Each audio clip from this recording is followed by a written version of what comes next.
मैं अनुराधा आपका धन्यवाद देती हूँ कि आपने हमारे YouTube और Spotify चैनल्स को लाइक शेयर सब्सक्राइब किया और वहां अपने कमेंट्स और सुझाव दिए।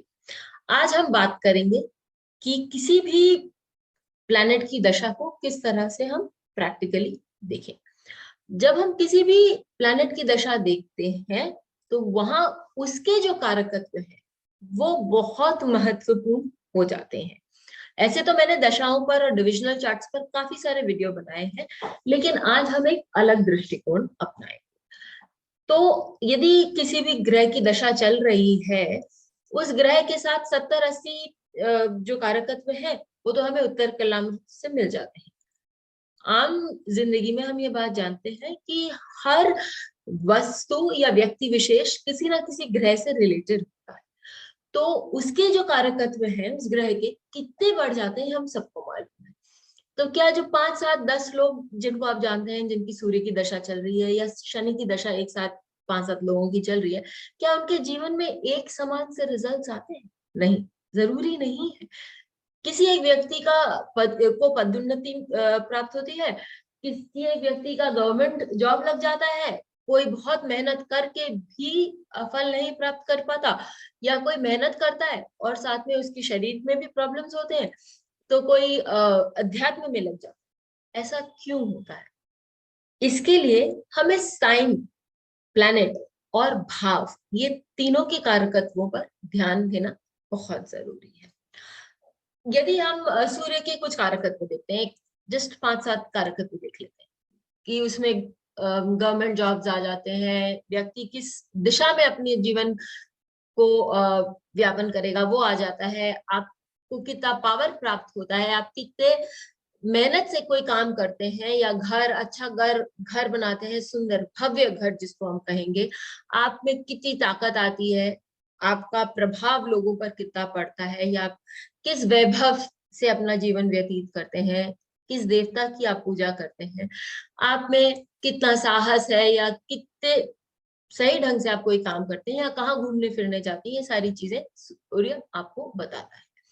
लेकिन सबके लाइफ में ये सारी चीजें एक समान से नहीं आती। अब एक चीज देखें कि हमने ये देखा, सूर्य यदि थर्ड भाव में किसी के बैठा हुआ है, तीसरे भाव, तो वो तीसरा भाव और सूर्य में क्या समानता है? अब देखिए, वो साइन अभी मैं इसके लिए नहीं ले रही हूँ क्योंकि हम सबके अलग अलग थर्ड हाउस बनेंगे लग्न के अनुसार और फिर वो साइन बदलेगा। तो इन दोनों चीज में भी यदि हम कॉमन ग्राउंड ले लें कि थर्ड हाउस है और सूर्य है, तो उनमें क्या होगा? थर्ड हाउस में आपकी वाक शक्ति है, थर्ड हाउस में आपका कोई भी काम करने का जो पराक्रम है वो दिखाई देता है।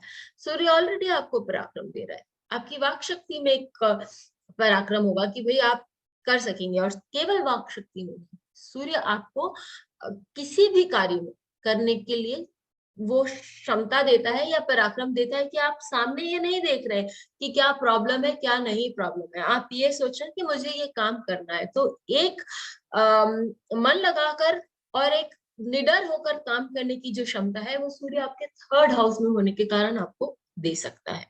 अब यदि ये सिक्स्थ हाउस से जुड़ा, तो हम ये बोल सकते हैं कि भाई क्योंकि ये सिक्स्थ हाउस का ओनर है और ये थर्ड हाउस से जुड़ा हुआ है, थर्ड हाउस में है, तो हम ये कह सकते हैं कि ऐसा व्यक्ति जो है, क्योंकि सिक्स्थ हाउस आपके रोग रिपु ऋण को बताता है, तो कि ऐसा व्यक्ति मन लगाकर घर में यदि किसी के भी कोई भी ऋण है या रोग लगा हुआ है तो उसको सुझाव भी देगा, क्योंकि सिक्स्थ हाउस आपको डिस्क्रिशन दे रहा है, उनसे लड़ने की क्षमता दे रहा है। तो वो व्यक्ति बोलेगा कि हाँ, मैं आपको बताता हूँ कि किस तरह से इससे अलग होना है, या अपने ऋण को चुकाकर कोई नया काम आगे बढ़ाना किस प्रकार है वो करना होगा।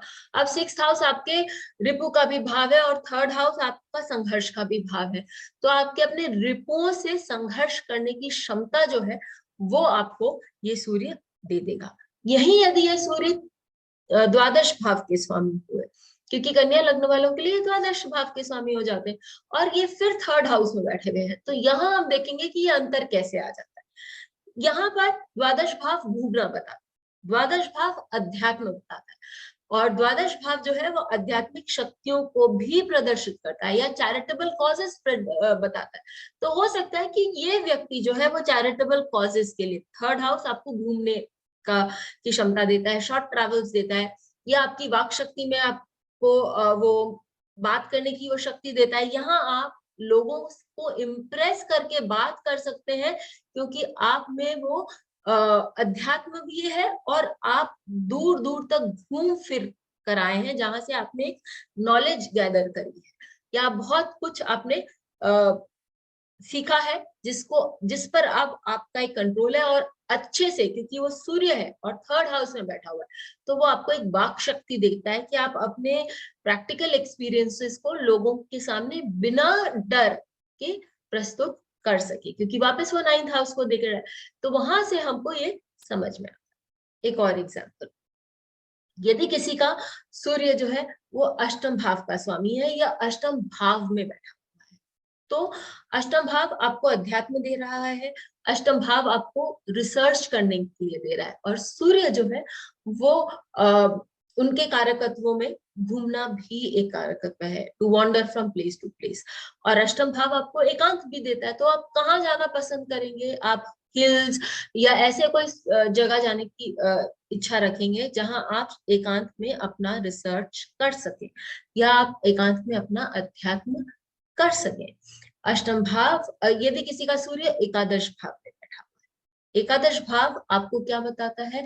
एकादश भाव आपको पदोन्नति देता है, या एकादश भाव आपको दूसरे लोगों के बीच में आपकी नाम ख्याति आदि देता है। सूर्य का भी, क्योंकि वो तो भाई राजा है हमारे सारी मंडली के, तो वो आपको नाम और ख्याति देने में अच्छे से सक्षम है।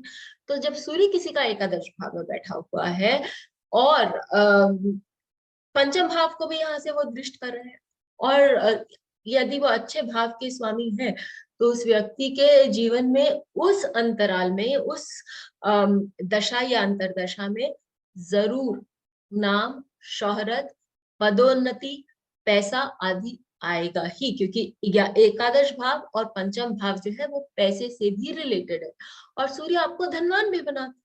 तो ये सारी चीजें हम अच्छे से देख सकते हैं कि भाई हमें साइन देखना है कि सूर्य कौन से राशि में बैठे हुए हैं, किस भाव के स्वामी है या किस भाव में बैठे हुए हैं, और सूर्य के कारकत्व क्या है, जिसके कारण हम उस दशा में होने वाले जो एक फल है उनकी एक ब्रॉड रूपरेखा तैयार कर सकते हैं। एक एग्जाम्पल यहाँ हम जरूर लेंगे, विश्वनाथन आनंद। विश्वनाथन आनंद के चार्ट में हम देखेंगे कि यहाँ जो उनका सूर्य है वो अष्टम भाव का सूर्य है। अष्टम भाव आपको चेंज भी बताता है कि आपके जीवन में कुछ ऐसा परिवर्तन आता है जिसके कारण पूरा जीवन ही एक नई दिशा की ओर चलने लगता है। और सूर्य एकादश भाव में विद्यमान है। एकादश भाव आपको दूसरों के कॉन्टेक्ट्स में लाते हैं, कुछ नई सीखने की या डिस्कवरीज का भी भाव है। और सूर्य ये बताता है कि जीवन किस दिशा में जा सकता है, या सूर्य ये बताता है कि आपको उसमें मेहनत करने की जरूरत है, पूरे अपना जो स्ट्रेंथ है आपको उस डायरेक्शन में लगाने की आवश्यकता है। तो विश्वनाथन आनंद जब 6-7 साल के थे तब उनकी सूर्य की महादशा शुरू हुई थी, और वही समय था जब वो अपनी माँ से चेस खेलना सीखना शुरू करे थे। और ये जब पूरी सूर्य की दशा चली 6 साल की, तो उस समय तक उन्हें ये बात समझ में आ गई थी कि हाँ, मैं कुछ नया, मैं इसमें प्रोफेशनली खेलना चाहता हूँ, इसमें अपना नाम शोहरत कमाना चाहता हूँ। एकादश भाव आपको नाम और शोहरत भी देता है, गेन्स देता है, एस्पिरेशंस देता है, आपको आगे बढ़ने की शक्ति देता है। तो वहां उनको ये बात समझ में आ गई थी, और वो बहुत सारे कॉम्पिटिटिव चेस की गेम्स में भी रजिस्टर होने लगे थे। इस तरह से आप किस भाव का स्वामी है, किस भाव में विद्यमान है, कौन सी राशि है, और उस ग्रह के क्या कारकत्व है, इनको समझकर आप एक बड़ी सी रूपरेखा बनाइए कि हाँ, इस समय, इस दशा, इस अंतर दशा में आपके लिए क्या रिजल्ट्स हो सकते हैं। अपने कमेंट्स जरूर लिखिएगा। फिर मिलेंगे, बेल आइकन को दबाएं ताकि आपको वीडियोस की अपडेट मिलती रहे। हमारे वीडियोस को लाइक करें, शेयर करें, उन पर कमेंट करें, और हमारे चैनल को सब्सक्राइब करना ना भूलें।